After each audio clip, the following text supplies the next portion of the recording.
mynews.studio.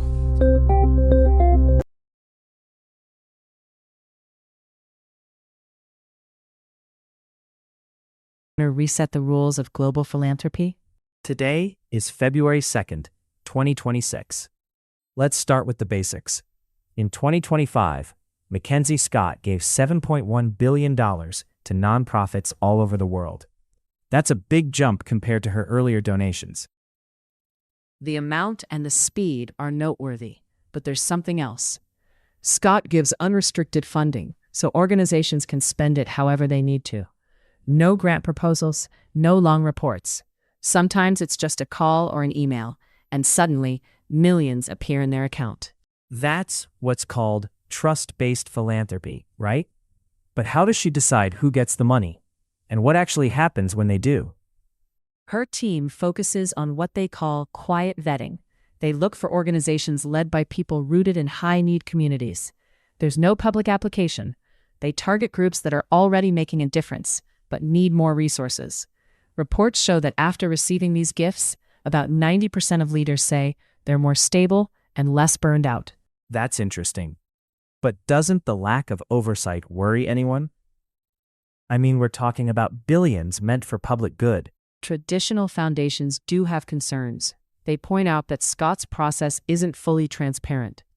There's no formal way to track exactly how every dollar is spent. Still, early research shows most organizations are putting the money to good use, expanding their work, building reserves, or starting new projects. Is this approach spreading? Are other big donors starting to follow her lead? People are talking about it.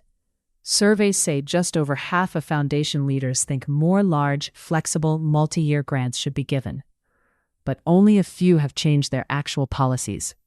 Giving up that much control is a big cultural shift in philanthropy. Why is it so hard? Is it just tradition?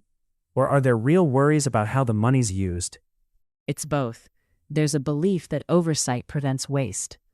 But Scott's method is making people question if constant monitoring really helps or just adds more paperwork. Her team argues that trusting nonprofit leaders, especially those with experience, is actually more effective. Do we have any concrete examples of how Scott's earlier gifts have played out for organizations? Yes.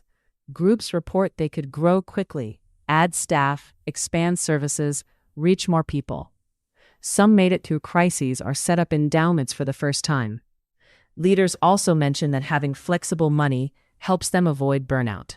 Does this shift the power dynamic between donor and nonprofit? Or is it just about the money? That's at the heart of it.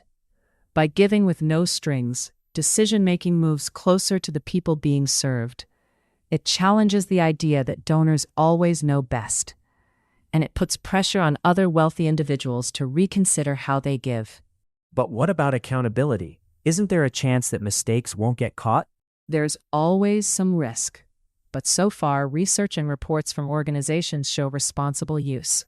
Some funders are even trying out pieces of her model, even if they're not ready to fully commit. Looking at the bigger picture, does this kind of giving change what we expect from billionaires? It raises new questions. Scott's giving triggers debates about what ultra-wealthy people owe to society.